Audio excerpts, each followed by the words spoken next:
માત્ર બે જ અવાજ, 1 2 1 2 1 2, બરાબર.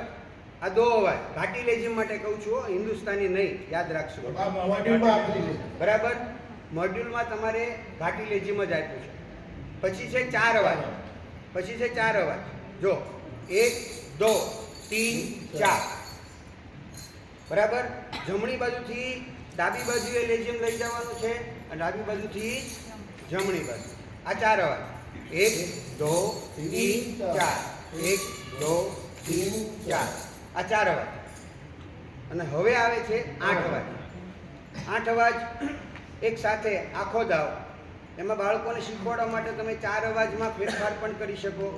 1 2 3 4 1 2 3 4, બરાબર. આવું રીતે શીખવાડી શકાય.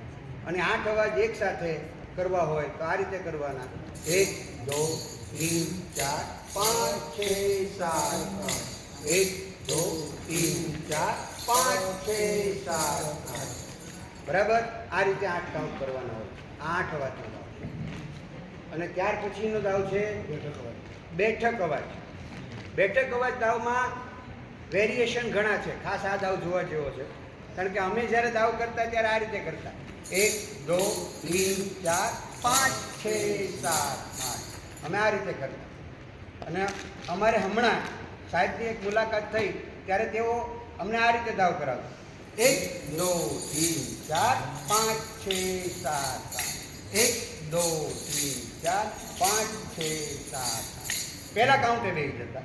આપણા મોડ્યુલમાં આ પ્રમાણે છે. સાચો દાવ આ જ છે. હા, તો આપણે આ રીતે પહેલા કાઉન્ટે બેસવાનું છે. સાચો દાવ આ છે, 1 2 3 4 5 6 7 8.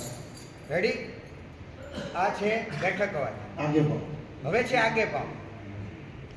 1 2 3 4 5 6 7 8 1 2 3 4 5 6 7 8. જો મેં આ ડાબા પગે કર્યો, હકીકતે જમણા પગે કરવાનું, મેં દાર્શનિક પદ્ધતિથી કરવામાં. બાકી હકીકતે આ દાવ જમણા પગે એક પગે જ થાય. ફરી વખત જોઈ લઈએ.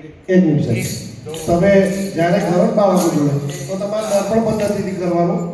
તો હે આમાં દર્પણ પદ્ધતિ અઘરી પડે છે, પણ છતાં મેં કર્યો. સાંભળો સાંભળો, હું તમને કહું, બાળકો જ્યારે ફરવાનું જે હોય ને